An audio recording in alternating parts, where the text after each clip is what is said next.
Welcome! This is Avi. And Joy, and for today's episode, 30 it's all about single versus married life. Wow. So, kabalo na mo kinsay single sa dagway pa lang.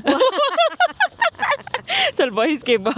Mo kinay true friend. So I'm single. Yes, you're single, no? Married kay haggard na kay gnamo.